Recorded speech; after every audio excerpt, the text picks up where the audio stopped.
A ditadura militar brasileira durou 21 anos e foi uma das mais longas do Cone Sul.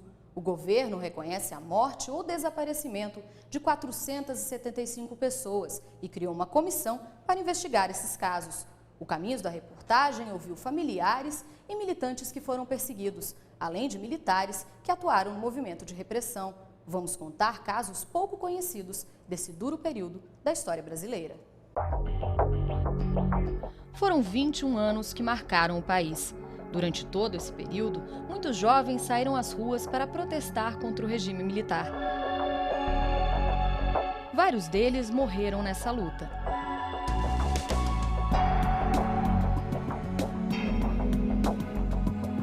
Há 39 anos se passaram desde o golpe de 1º de abril de 1964. Novas gerações vieram e, com elas, o esquecimento. Nas escolas, poucos jovens lembram os nomes dos que morreram. Tem o Onestino Guimarães, ativista político, está desaparecido. São muitas as dúvidas sobre o que foi a ditadura. A gente tem informação do que aconteceu, mas não de que maneira, quem sofreu com isso. São várias as opiniões sobre o mesmo tema. Por que o Brasil é o país do momento? Talvez seja objetivos que a ditadura colocou em prática.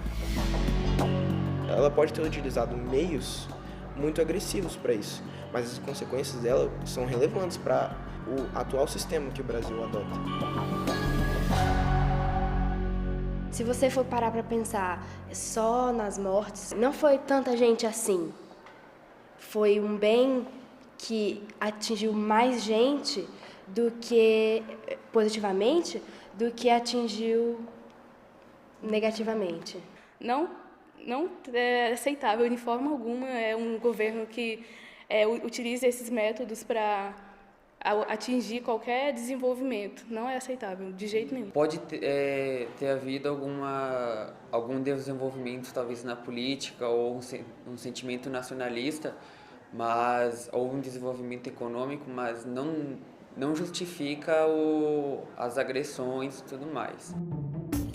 Apesar de terem pensamentos diferentes, os alunos concordam que os jovens estão mais apáticos politicamente. Falta, talvez, vontade de discutir o assunto e de realmente atentar para o que aconteceu na época e saber que muitas das coisas acontecem ainda hoje. O que é passado pra gente é só o que é realmente cobrado no vestibular, mas pra vida mesmo, ditadura e o que realmente aconteceu, não é dado importância.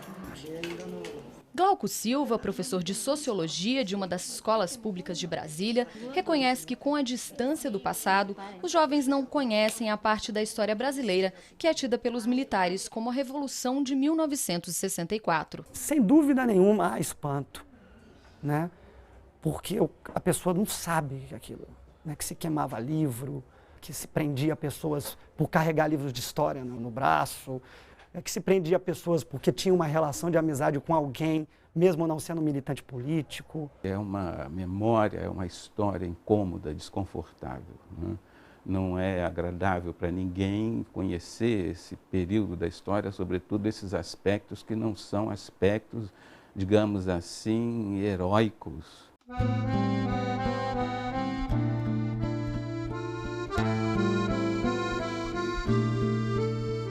O trabalho de resgate desse período da história já começou no sul do país, onde houve forte movimento estudantil de resistência à ditadura.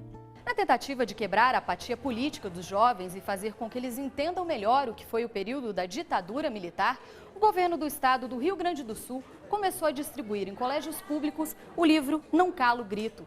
A publicação traz fotos e textos didáticos sobre esse importante período da história brasileira.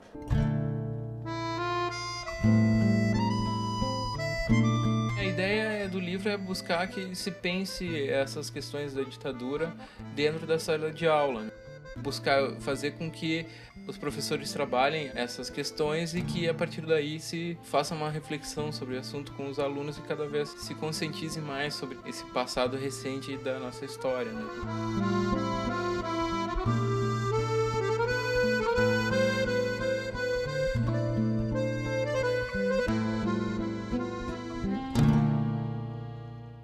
Para Para o almirante da Marinha, Veiga Cabral, um dos que hoje falam em nome dos militares que participaram do golpe, uma possível revisão dos livros didáticos deve ser feita com cautela.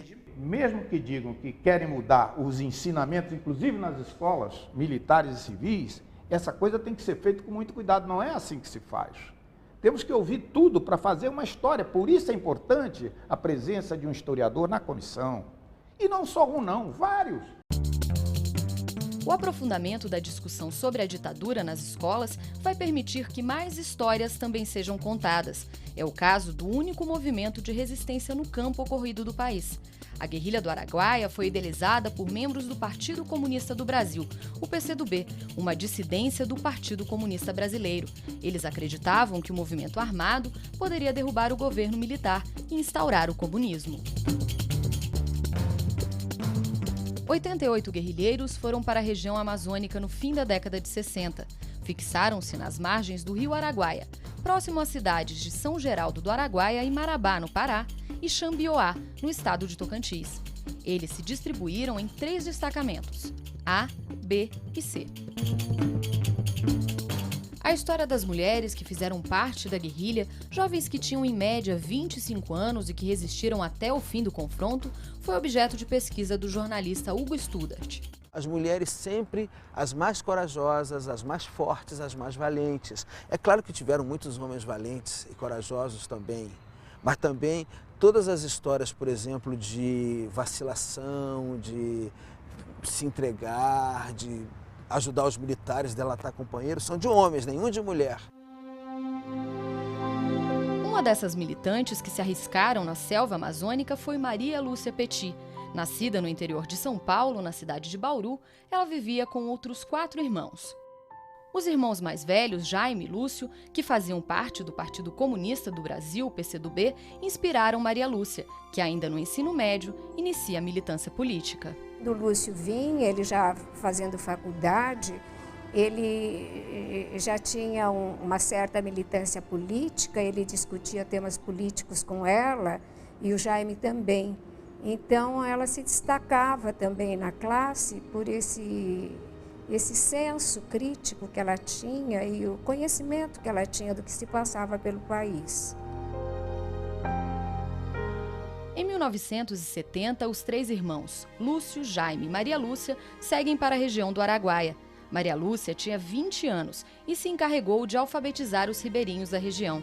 Durante muitos anos, a família buscou notícias. A ditadura há muito tempo usou desse artifício. Quando os pais iam perguntar ao ministro da Justiça onde estão as mães, os pais, onde estão os nossos filhos, ele está foragido da polícia, da Justiça.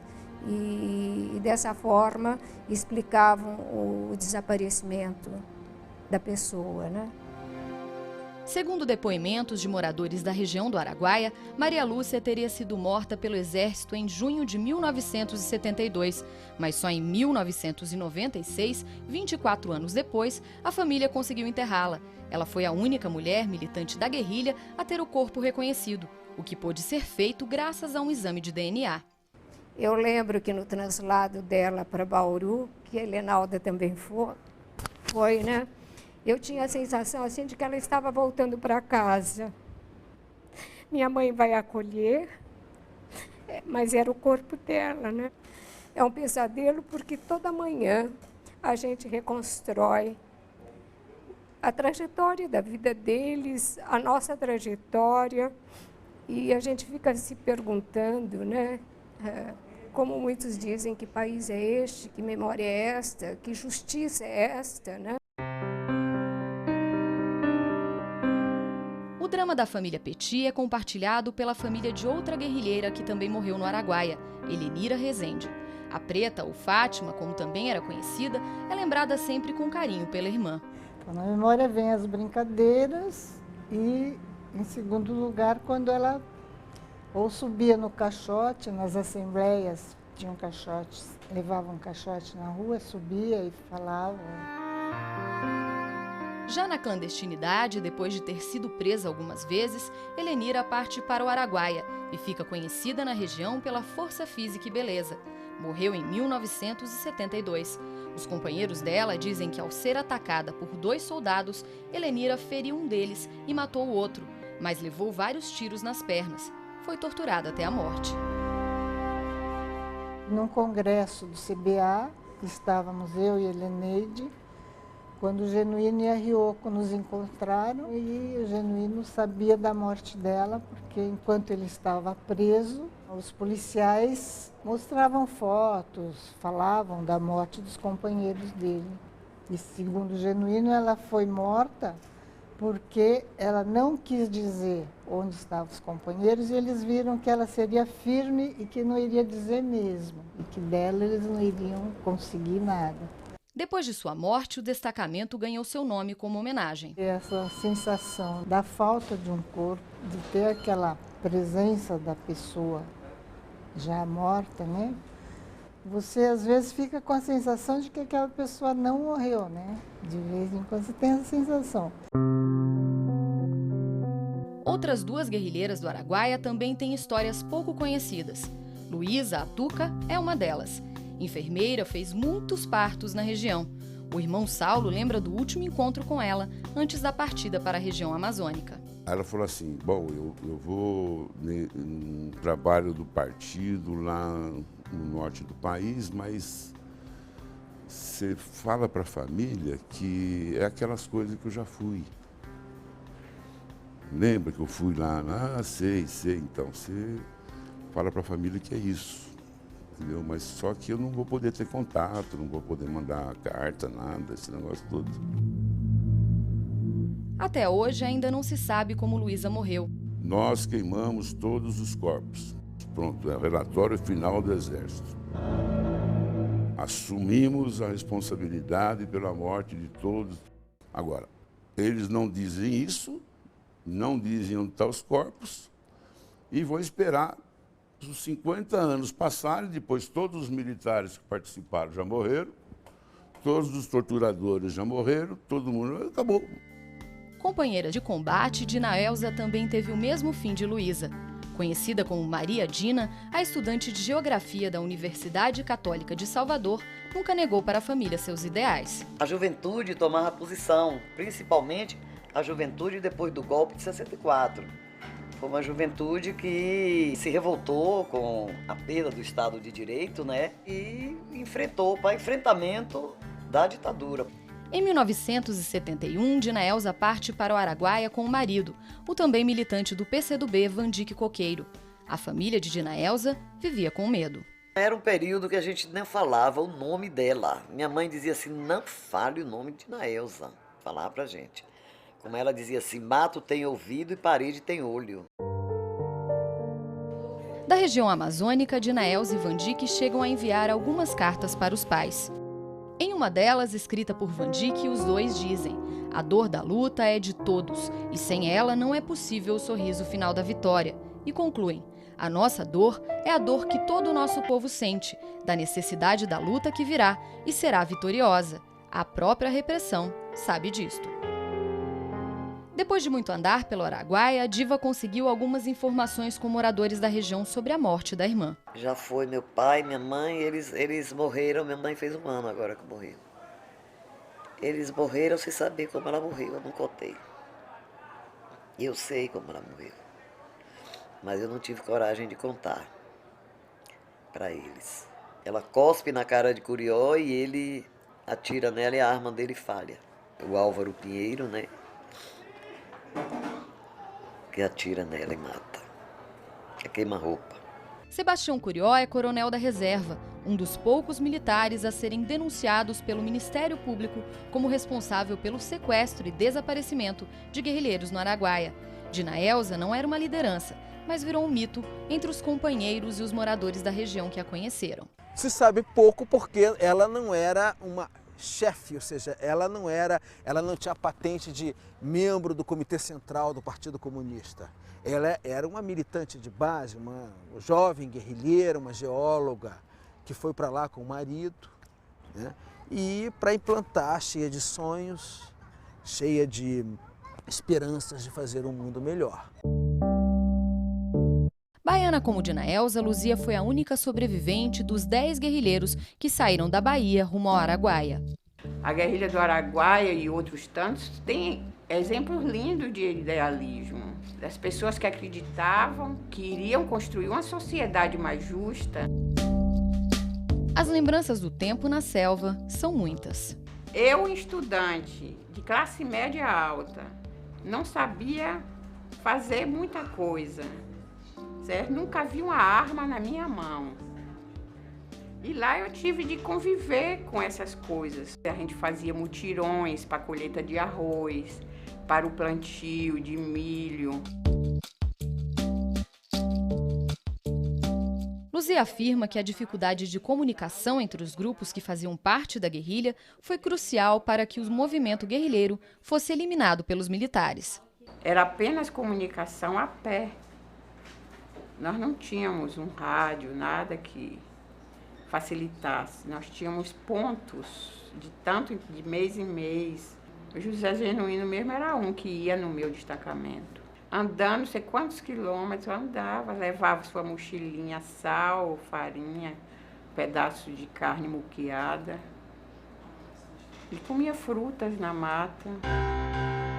A militante foi presa logo nas primeiras campanhas do Exército na região, em 1972.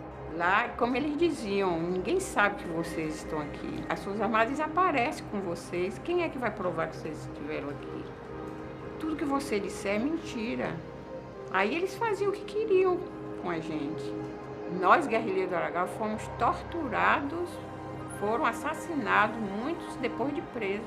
Eu sofri torturas. Eu quero que isso fique registrado. Outra guerrilheira que também esteve no Araguaia, mas que optou por deixar a região e a luta, foi Lúcia Regina. Casada com Lúcio Petit, ela reconhece que não foi para a região por acreditar na causa. O que eu queria? Queria viver a minha vida ao lado do homem que eu gostava e tocar. Se ele falou, olha, nós vamos para uma região assim, assado, pobrezinho, tudo bem, estou do lado dele, está ótimo. Durante mais de 20 anos, se negou a falar sobre o assunto. Ela abandonou a guerrilha depois de adoecer por causa de um aborto mal sucedido. Graças a Deus eu fiquei bem doente, tão doente que não sabiam cuidar de mim. Se eu, por acaso, tivesse que ficar na mata, como eles ficaram depois que iniciou a guerrilha, eu teria ido nos primeiros 2 dias. Apesar de pensarem diferente, tanto Luzia quanto Lúcia Regina concordam da importância da guerrilha do Araguaia para a construção da democracia brasileira. Não foi em vão a morte dos companheiros. Qual é a luta que não tem aqueles que tombam? Não sou a favor de guerra. Para mim, toda guerra é injusta, é ruim para a humanidade, é bárbaro. Sou contra qualquer tipo de ditadura, de direita ou de esquerda. Luzia lamenta que hoje muitos jovens nem acreditem que a guerrilha do Araguaia existiu. Você está aí viva, bonita. Muitas pessoas falam assim para mim. Filmes, livros, tem que se registrar, tem que incluir nos currículos escolares o estudo do Brasil, das lutas brasileiras.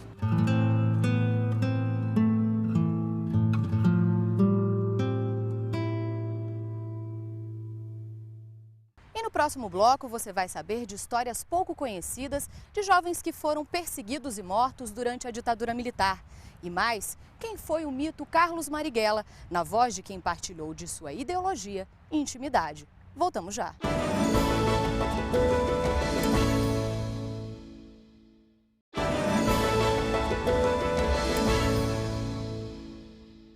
E é assim que Sua Excelência, o Senhor Presidente da República, resolveu baixar um ato institucional que tem como finalidade preservar a Revolução de Março de 1964, saneando esse clima de intranquilidade.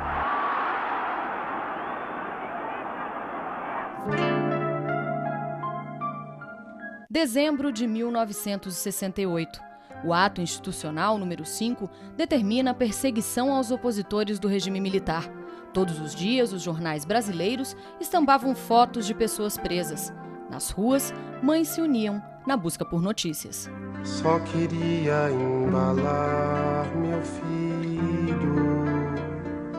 Anos se passaram e pouco se sabe sobre quem perdeu a vida durante esse período.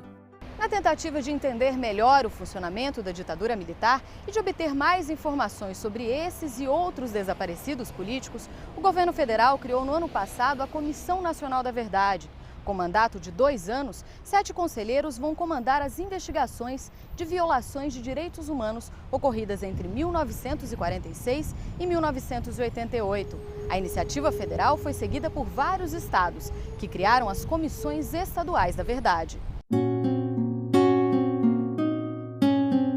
O primeiro ano de trabalho da Comissão da Verdade de Pernambuco revelou fatos inéditos sobre a atuação dos órgãos de repressão no estado. Pelo nível do avanço que a organização popular tinha tido em Pernambuco na época, foi atingida mais violentamente do que em outros estados. Sendo que na primeira fase, a repressão não foi apenas do Estado, foi de setores privados que tentavam parar a história e que não estavam aceitando as transformações que estavam ocorrendo em Pernambuco. Grande parte da sociedade brasileira apoiou não só o golpe de 64, quanto em diversos momentos a própria ditadura militar.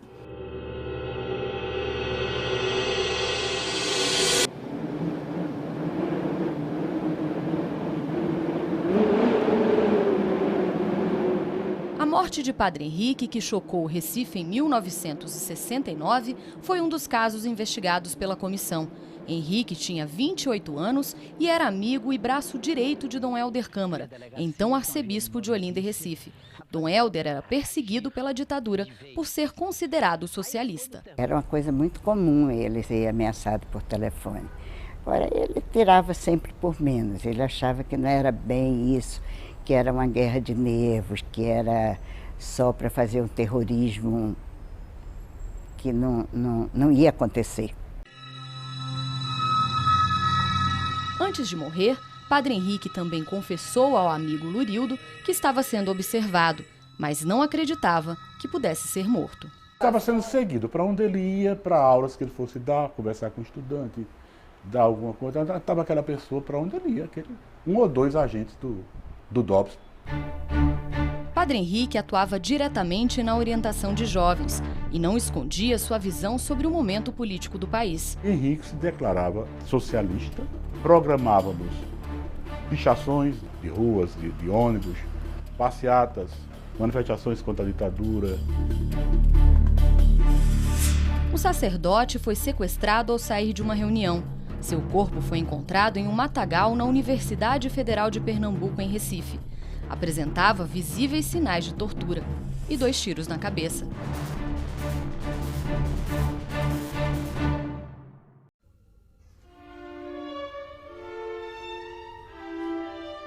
O assassinato do padre comoveu a população do Recife.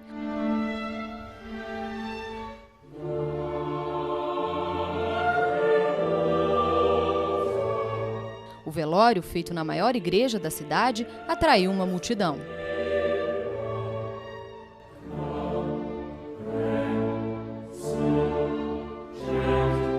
Eu recebi o aviso de que se no cemitério houvesse a menor palavra contra os militares, a palavra de ordem era reagir. Eu disse, meus irmãos, tudo o que nós podíamos fazer aqui na terra, pelo nosso irmão Padre Henrique, fizemos. Vamos rezar mais um Pai Nosso e depois vamos fazer uma experiência que nunca foi feita aqui em nossa terra. Vamos oferecer a homenagem do silêncio. Nunca eu ouvi um silêncio tão impressionante. Era um silêncio que gritava. Para a família, não há dúvidas de que Henrique foi morto para atingir Dom Hélder, que era um defensor das causas sociais. Ofereceram para os meus pais dinheiro e casa no exterior, em qualquer lugar que meus pais quisessem. Eles dariam a casa do jeito que meus pais quisessem, grande, porque eles sabiam que a família era grande, e dinheiro para meu pai começar a vida no exterior. Agora a moeda de troca era entregar a Dom Hélder. Meus pais disseram que não iam vender Dom Helder nem ninguém. O primeiro passo já foi dado, nós estamos cruzando todas essas informações e vamos sim apresentar à sociedade essa versão definitiva e, dentro do possível, apontando os eventuais responsáveis. A morte da jovem Anatália Alves também está sendo analisada pela Comissão Estadual da Verdade de Pernambuco. Militante do Partido Comunista Brasileiro Revolucionário, PCBR, Anatália era casada com um dos líderes do partido, Luiz Alves. Ela fazia colegial, né? E eu fazia universidade, fazia ciências sociais. E então, como morava na rua, a gente sempre se via, terminamos namorando e casando. Em 1973, a Anatália e o marido são presos juntamente com 2 outros militantes. E fui levado, eles batendo na minha muito tempo no meu tórax, eles espancando, e depois, como não tinha o capuz, eles colocaram minha cabeça entre os 2 bancos da frente e bateram, enterraram e deixaram lá embaixo. Foi um mês de torturas. Não é tortura assim direto, tá? Mas eles torturavam, né, você parcela. Aí pegava outro, ia torturar. Se houvesse uma contradição entre o que eu dizia com o outro, aí ia buscar. Além das torturas físicas e psicológicas, a Anatália também foi estuprada. É uma parede, né? Eu agora ouvindo muito bem os gritos dela. Eu fiquei muito desesperado, indignado. Chamavam os caras de canalhas, assassinos, e é um momento muito difícil, muito ruim. Depois de mais dias de tortura, a Anatália morre. A alegação deles é a seguinte, que a Anatália entrou no banheiro e ela com uma bolsa que tinha uma cordinha. Então ela tirou essa cordinha da bolsa e se enforcou. Como é que a pessoa está se enforcando assim e ainda tem condições de botar fogo na roupa?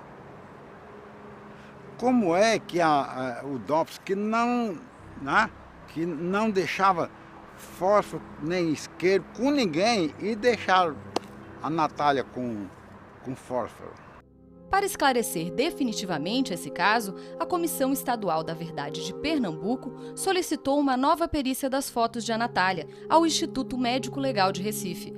O documento não deixa dúvidas. Ela foi assassinada. Ela teria sido estrangulada, e destacando que várias queimaduras que ela possuía de 1º e 2º grau, né, na região pubiana, teria sido provocada, né, antes, né, enfim, com o objetivo claro de, vamos dizer assim, evitar, né, perícias que mostrassem que tinha havido uma violência sexual, né, prática sexual e uma hipótese de estupro, né?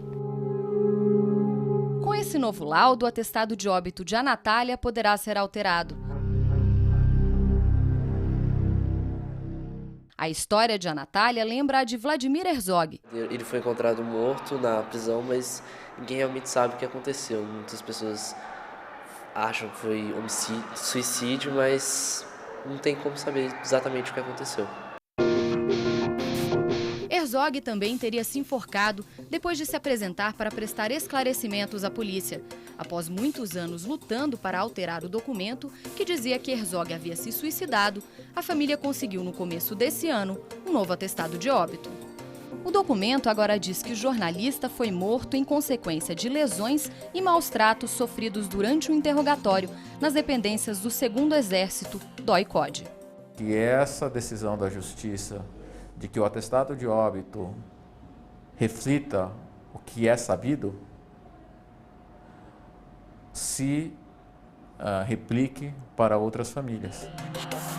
O crime, ocorrido em 1975, gerou comoção popular e ampliou as manifestações contra o regime militar. Fora a missa em memória do Alexandre Vanucchi Leme, um estudante que era da LN, que foi morto 2 anos antes, em 73, este foi o primeiro momento que a sociedade se manifestou.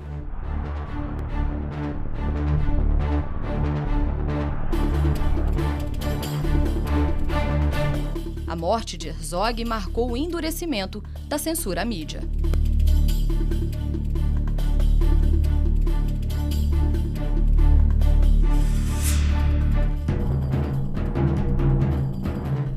Era no apartamento de Herzog que Clara Scharf e o baiano Carlos Marighella se encontravam com a ajuda de Clarice Herzog, esposa de Vlado. Ele e Marighella não se conheciam e só se encontraram uma vez, por acaso. Clarice não sabia que estava ajudando aquele que viria a ser o inimigo número 1 da ditadura militar. Durante grande parte de sua vida, Carlos Marighella viveu na clandestinidade. Considerado um homem de ideias fortes, incomodava.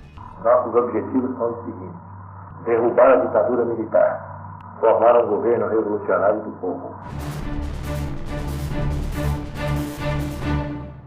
É impossível fazer uma lista dos 10 brasileiros de maior projeção mundial no século XX sem incluir o Marighella. No entanto, o Marighella continua ausente dos livros de história, dos manuais escolares. Foi nessa casa que Carlos Marighella passou uma parte da infância e toda a adolescência. Aqui também funcionava uma oficina mecânica da família. O pai de Marighella sempre ensinou os filhos desde pequenos a contestarem qualquer tipo de injustiça. E foi por defender a igualdade social que foi preso 2 vezes, antes mesmo do golpe militar de 1964. Ao todo, foram 7 anos atrás das grades. Nos longos dias da prisão em Fernando de Noronha, Marighella dava aula aos colegas e, nas horas de folga, se distraía com uma de suas grandes paixões, o futebol. Ao sair da prisão, Marighella foi eleito deputado federal, mas o período de legalidade é curto. Em pouco tempo é obrigado a voltar para a clandestinidade e se distanciar da família. A primeira vez que eu tive com ele, eu tinha uns 7 anos de idade. Foi uma pequena visita que eu fui ao Rio para isso, para conhecer meu pai. Foi um momento muito emocionante. Poucos dias depois do golpe de 1964, Marighella é baleado e preso em um cinema no centro do Rio de Janeiro. Quando Marighella entrou no cinema, a polícia entrou atrás e ele, percebendo isso, ele levantou e deu um grito: baixa a ditadura militar fascista, viva o Partido Comunista. Começou a gritar, aí deram o tiro. O tiro foi dado ali. Um jornalista estava na sessão e acaba fotografando tudo. As fotos correm à capital fluminense. Esse rapaz saiu correndo e foi para o Correio da Manhã, que era o jornal onde ele trabalhava.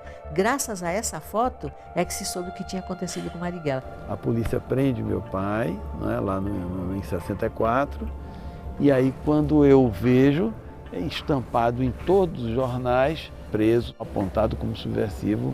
Ele reagiu à prisão. E depois disso eu não reagi por uma questão de valentia pessoal, eu reagi porque é uma questão política. Então, aquela luta foi um posicionamento político de uma parte da sociedade dizendo: tirania não. A prisão dura pouco tempo e Marighella continua atuando na clandestinidade. Descontente com a posição do Partido Comunista em relação ao regime militar, Marighella funda em 1968 a Ação Libertadora Nacional, a ALN. Acreditava que seria através da luta armada no campo que derrotariam a ditadura. Era de libertação nacional, por quê? Porque o Brasil estava sendo dominado pelos Estados Unidos. O que é necessário é passar a ação, fazer com que essas forças se coordenem no mesmo sentido e que passem ao desencadeamento da luta, que se preparem, que vão, portanto, à área rural, que é onde nós podemos, no Brasil, desenvolver a luta. Em pouco tempo, a ALN se transformou no principal grupo de resistência armada à ditadura.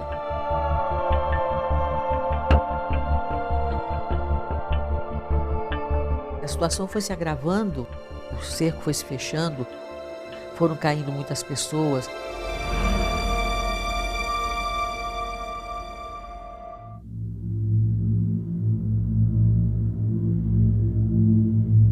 Em uma noite quente de novembro de 69, Marighella cai em uma emboscada comandada pelo delegado Sérgio Fleury, numa rua de São Paulo. Ele ia se encontrar com 2 padres que também faziam parte da ALN. Ele não sabia que eles já estavam em poder dos militares. Cercado por vários policiais, é executado.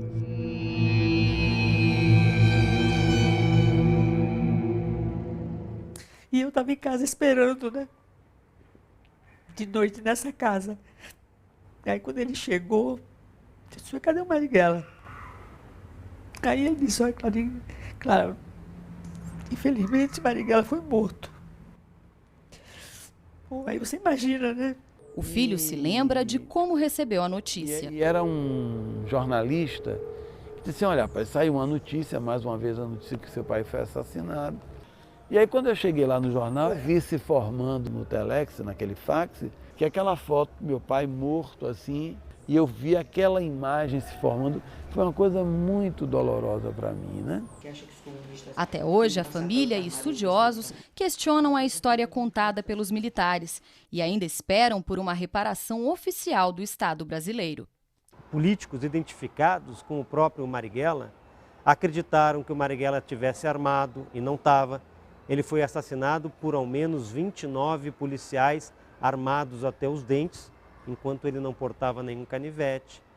Durante muito tempo se achou que o Marighella tinha uma tropa de seguranças com ele, o que não é verdade.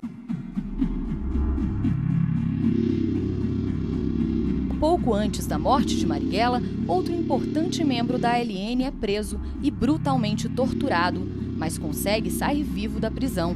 Ao voltar ao DOI-CODE, em São Paulo, ele relembra os dias de sofrimento. Quando eu cheguei aqui no dia 30 de setembro, eu subi a sala de tortura daquela primeira janela lá e comecei a ser imediatamente muito torturado.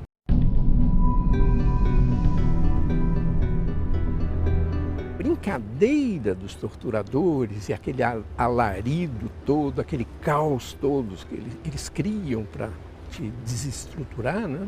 Era em cima e mostrando as manchas de sangue, os pedaços de cérebro, massa encefálica pelo chão, pelas paredes, aqui, nessa sala. No fim de 1969, a ALN estava enfraquecida. A prisão de muitos de seus membros e a morte de Marighella desestruturaram a organização. E é na tentativa de manter a luta contra a ditadura que Joaquim Câmara Ferreira, o Toledo, assume a liderança do grupo. Embora grandes amigos, Toledo e Marighella se destacavam pelas diferenças. Marighella era um quadro, quer dizer, com grande capacidade de organização também, de elaboração política, mas era um grande propagandista. O Câmara Ferreira era mais discreto. Joaquim Câmara comandou a ALN por pouco tempo. Menos de um ano depois do assassinato de Marighella, ele foi preso e torturado, também pela equipe do delegado Sérgio Fleury. A Lourdes viu o Câmara sendo posto no pau de arara ao lado dela. Antes do choque, eles perguntavam para a pessoa se a pessoa tinha pressão alta ou baixa. E o Câmara disse que tinha pressão baixa. E deu um sorriso para ela, Lourdes. No segundo choque, ele morreu. É interessante porque isso está acontecendo muito tardiamente, mas aqui mesmo, nesse local, a gente vê, né, aqui próximo, aqui atrás, aqui no prédio aqui atrás, está se construindo um memorial que vai um pouco falar desse movimento, né? Porque antes era o procura-se, antes se procuravam os subversivos, os terroristas, os que queriam vender a pátria. E hoje a gente vai permitir que nesses locais haja, em oposição a isso, o encontra-se. Os heróis nacionais, pessoas que são exemplos para a nossa juventude e que ao mesmo tempo lutaram por objetivos e por bandeiras que são úteis para a nossa sociedade. Alguém ouviu, sabe de algum outro nome, se lembra de algum outro nome durante a ditadura? Por que nenhum de nós sabe mais algum outro nome? Isso é uma coincidência? Isso é um grupo seleto que está formando isso? Ou isso é uma realidade brasileira da juventude de hoje que ela não sabe por acaso ou uma consequência de alguma coisa que está por trás disso? E no próximo bloco, novas evidências questionam a morte acidental do educador Anísio Teixeira. E você vai conhecer um personagem-chave na morte do ex-deputado federal Rubens Paiva. E vai saber mais sobre as discussões em torno da lei da anistia e da atuação da Comissão Nacional da Verdade, criada para investigar os crimes ocorridos na ditadura. Voltamos já.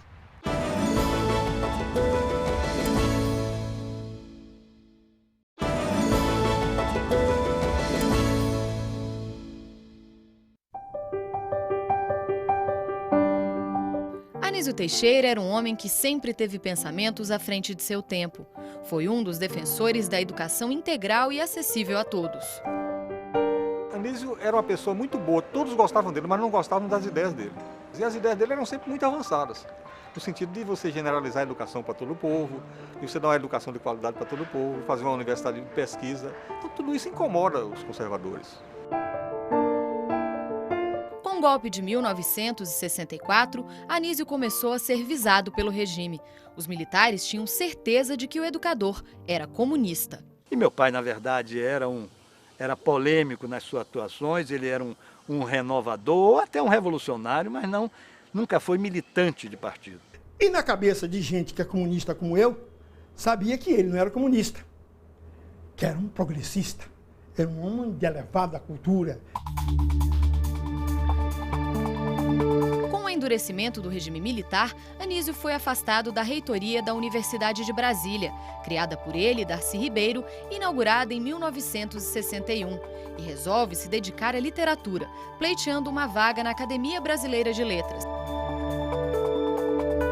No dia 11 de março de 1971, desaparece. Um amigo da família avisa que Anísio estaria preso. E o Anísio está nas dependências da aeronáutica, mas é uma coisa rápida para esclarecimentos e vai ser solto. 2 dias se passam desde o desaparecimento e o educador é achado morto.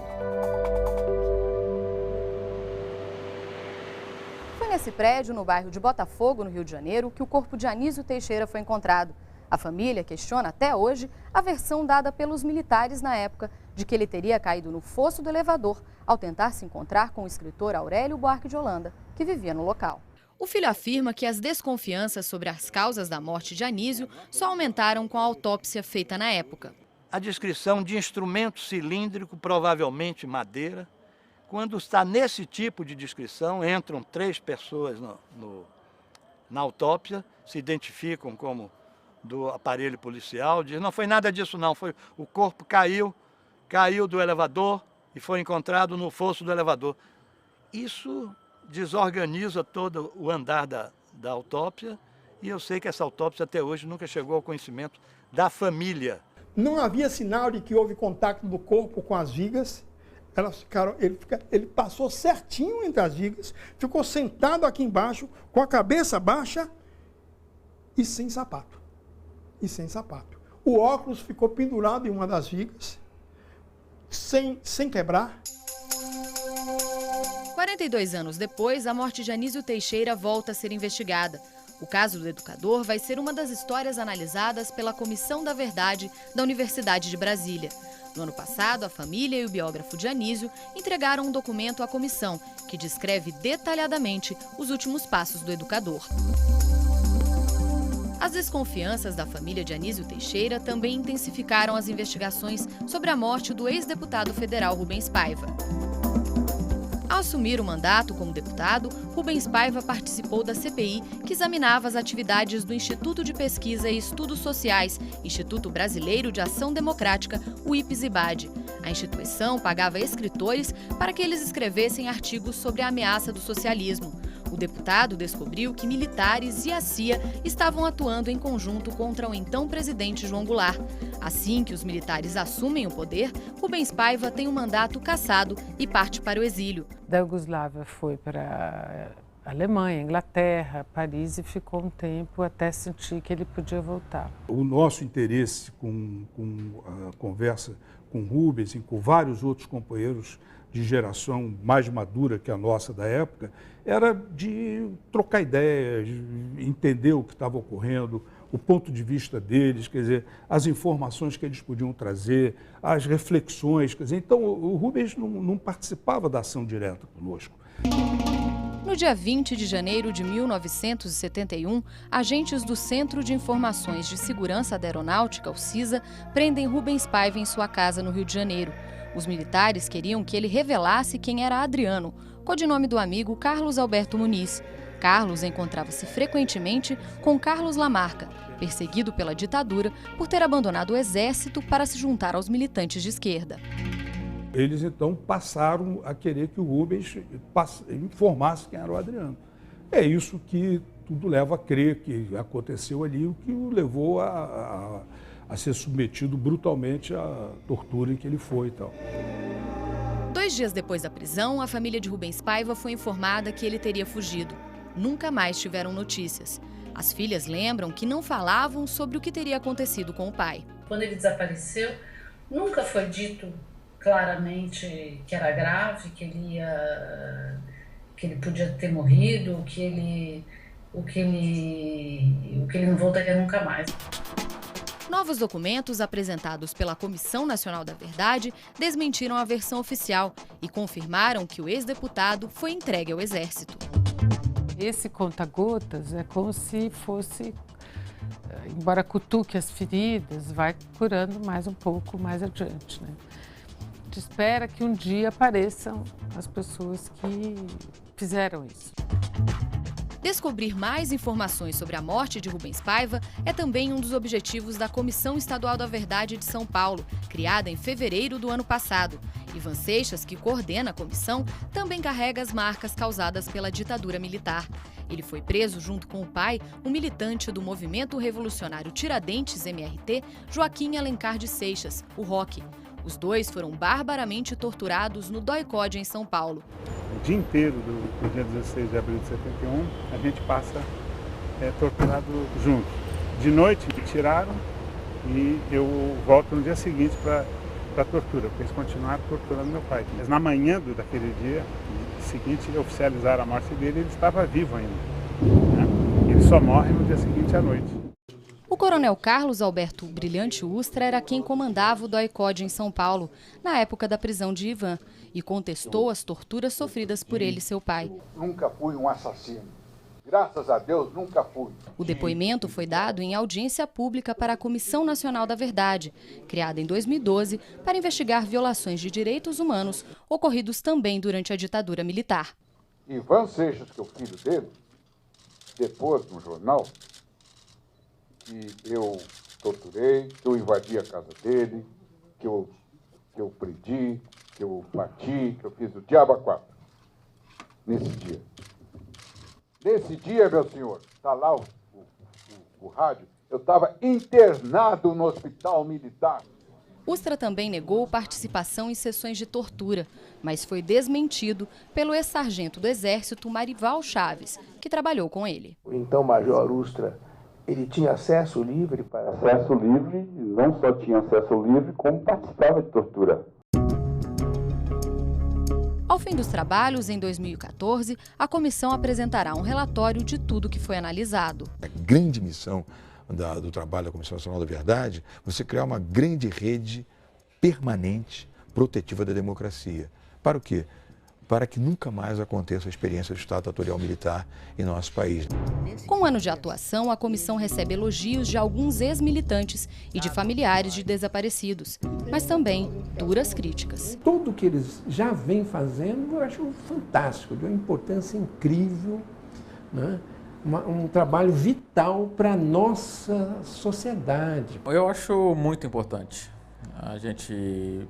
Tem pessoas que lamentam que ela tenha chegado tão tarde. Eu me alegro que ela tenha chegado. Havia uma expectativa de que as coisas corressem de forma mais célere, mas não tendo corrido. A impressão que eu tenho é que a comissão corre o risco de fazer um relatório reiterativo, no sentido de falar pela milionésima vez dos mesmos casos que a gente já conhece, os casos emblemáticos de repressão, de tortura, de morte, e não traga nada de novo. A Marinha criou um grupo para estudar tudo o que é publicado pela Comissão Nacional da Verdade. Uma comissão especial para acompanhar as atividades da Comissão Nacional da Verdade.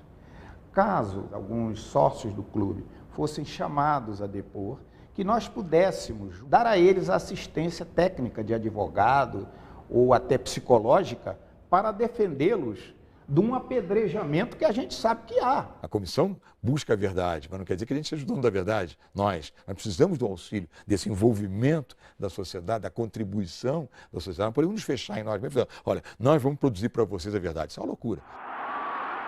A principal crítica à Comissão Nacional da Verdade é de que ela não poderá fazer justiça sem a revisão da Lei da Anistia, promulgada em 1979 e que impede a punição de torturadores e agentes da ditadura. Aqueles que exerceram o poder do Estado para executar a violência, as arbitrariedades, a tortura, a perseguição, o cerceamento da evolução da sociedade através do conhecimento, através da censura, tudo isso ficou impune até hoje. Por quê? Uma lei que foi feita pelos militares, aprovada por um Congresso castrado e submisso, ainda hoje tem vigência, impedindo a punição desses torturadores. Os militares discordam de qualquer mudança na lei e reafirmam que ela foi um acordo dos dois lados, agentes da repressão e militantes políticos. A anistia é para todos, tanto que vários dos anistiados da esquerda estão no poder hoje. Eu acredito que o certo é não abrir. Para isso existe uma lei de anistia. Agora, vamos abrir? Então vamos abrir a investigação geral e vamos ver quem fez o que dos dois lados.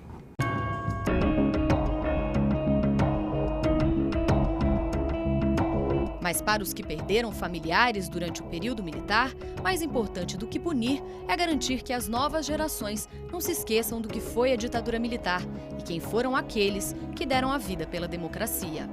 A alegria de viver dele é a coisa que eu mais me lembro, né? Pela vontade de que o mundo fosse melhor, não só para eles, para a sua família, mas para todos os brasileiros. Ele gostava de astronomia, gostava de fotografia, eu aprendi a fotografar com ele numa máquina fotográfica, a Pentax Spotmatic.